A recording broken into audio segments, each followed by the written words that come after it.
Hello and welcome to Bristol Sport TV from Ashton Gate's Sports Bar. In the next 10 minutes we'll tell you all you need to know about your favourite Bristol sports teams. Well, usually I have a sporting star as my guest, but this week I have the Chief Executive of Bristol Sport, Andrew Billingham, joining me. And just as the teams get to the business end of the season, he's getting to the business of next season, as we have just announced the season card prices for next season. Yeah, absolutely, and we're really looking forward to it. The stadium will be a historic year as the stadium is completed and all seats will be available. So, we put a survey out which saw over a third of people, respond from Bristol City and Bristol Rugby, which is a fantastic response rate. So, so we've taken all that information and we've plugged it all into, the season card early bird campaign that will kick off from the 29th of March. Yeah. So, what are some of the key headlines? Because everyone's got a week or 10 days or so to digest them. I guess the frozen prices, probably, namely. Yeah, absolutely. I think it was really important for us to make sure that it was affordable. But what's really important for us as well is to engage with that next generation of supporters. So we've retained the £50 under 12 ticket, which includes a replica shirt. But we've also introduced a new under 25 category to make that jump from going from an under 22 to adult a little bit more easier. Yeah, well, you talk about the next generation, but of course it's all about rewarding loyalty as well. Yeah, absolutely. So our biggest ambassadors are our existing season card holders. Last year we want to build on that success. So we're launching a refer a friend where every existing season card holder, if they refer somebody and they subsequently join us, they'll get a £20 gift card that they can spend at Ashton Gate Stadium on anything. So if somebody refers 10 friends, they'll get £200 back in gift cards. We need, our existing ambassadors and season card holders really help us on achieving our growth objectives. Well, I guess most importantly is how do they buy them? So online is always the best way. It's the easiest way. All you need is your supporter ID to be able to do that. And typically, if you look at games that we've sold here, we get between 60 to 70% of people doing that. So I would advise it's the quickest, it's the easiest way. But if you don't want to do that, that's absolutely fine. People often want to talk through their options, don't yeah, they? Absolutely, and especially if they're looking for a new seat, and that's absolutely fine. So our supporter services team, which has quadrupled in size, so we've got more operators than we ever have had, are on the end of the phone. And what we're going to do for the whole of the season card period, for the 5 weeks, is extend the hours until 8 o'clock in an evening for Monday to Thursday, and that's really important. So it will allow supporters to plan their day and plan their time rather than having to sit in a queue, and they can get that personal service. Yeah, well, I'm sure all the fans cannot wait to get into that West Stand as well and have a look around, as we've been providing the updates throughout. As you say, it's going to be a historic year for the stadium, but also for the city of Bristol. Just last week it was announced the European City of Sport. Yeah, absolutely, and what a great accolade to achieve. And we worked with the group to bring that here to Bristol. That's really important for us.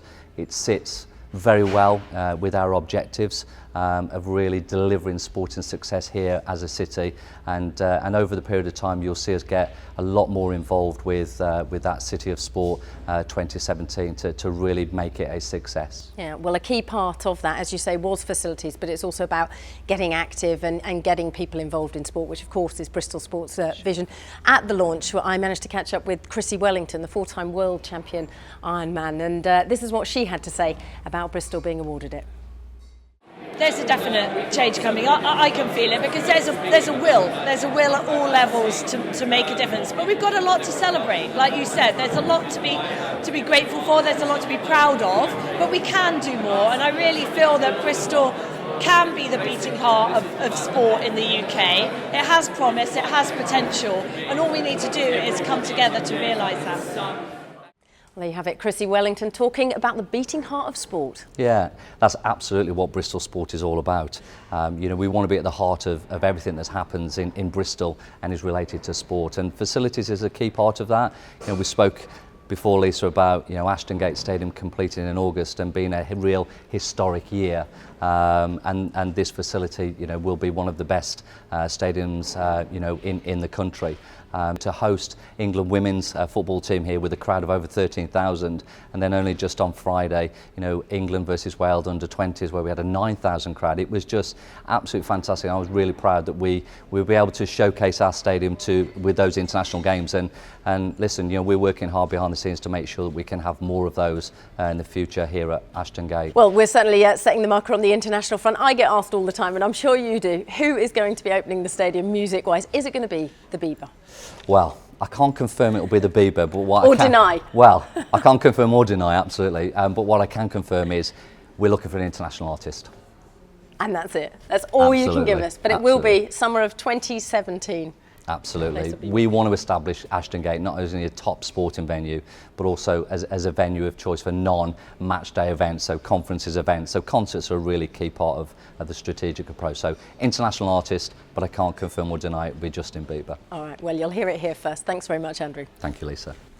Well, who knows if Justin Bieber's fans will be as loud as the City fans, but I doubt it based on their performance at Craven Cottage. They were brilliant in their support as they cheered on City to a 2-1 win at Craven Cottage. Well, they've enjoyed a little bit of downtime this week as on Wednesday they took part in their annual golf day, raising money for the Children's Hospice South West. Let's have a look and see how they got on. Oh no.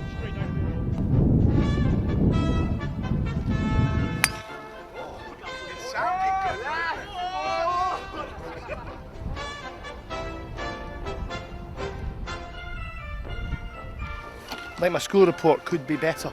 It's nice, I've had a couple before, but this one's always nice in front of friends and on a special day like today. Even the bag's had enough of me.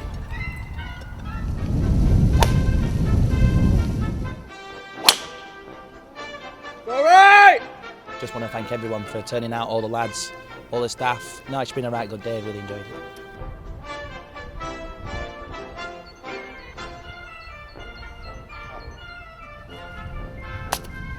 Yeah. Should raise about 10 to 12,000 pounds, and added that to the total, we should be over the 40,000 pound mark for the year from Bristol City, which is an amazing achievement.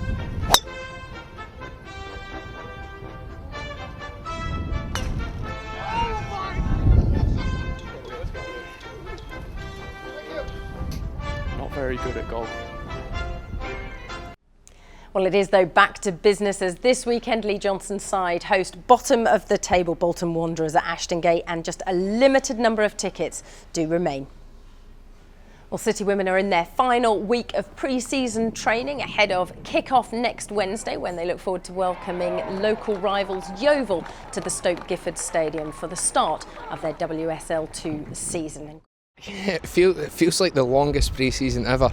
The girls are desperate to get on that pitch. Obviously, we've had a couple of FA Cup games, but for the league to start, which is our main target this year, everybody's really excited about it. So yeah, we're looking forward to it, and what better way to start than a local derby.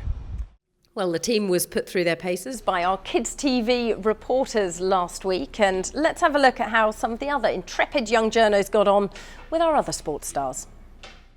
Well, I'm afraid of heights, and people say because you're tall, you shouldn't be afraid of heights. I hate flying, so I'm really afraid of heights, so that's my biggest fear. Not afraid of spiders, though. You can just step on them. This is A. E. Oh, God. This is to decide it. This is to win it. Last one, okay? Yeah. Ready? Right. Paper, scissors. Yeah. Cheers. Well, I think they did very well, and if you want to catch the full episode of that, just go to the Bristol Sport YouTube channel. Well, Bristol Rugby might be off at a training camp, but there's been no let-up in competition for Bristol Rugby Ladies, as more than half of their first team squad have been involved in the Six Nations competition. And once again, Bristol's Sarah Hunter led out the England Ladies at Twickenham to defeat Wales 2013. England set for their first Grand Slam title since 2012, and Bristol centre Amber Reid winning Player of the Match. Well, it was a tough weekend for Bristol Flyers as their playoff hopes suffered a huge blow after they took back-to-back defeats against Glasgow Rocks and Manchester Giants. The team now sits 4 wins behind those all-important playoff places and face another weekend doubleheader against Cheshire and Plymouth this weekend. Nothing is over yet. You know, things are more difficult in terms of making the playoffs. There's no question about that, but it's definitely not impossible. For us right now as a team, it's about staying together, working in terms of our offensive execution, make sure that we maintain all the great things that we do on the defensive end at the moment, and go and get wins. And that's what it's about right now. And it starts on Friday against Cheshire, and then the following on the weekend on Sunday with Plymouth away. And only a handful of tickets remaining for Friday's game against Cheshire Phoenix. Just check out the website for all the details.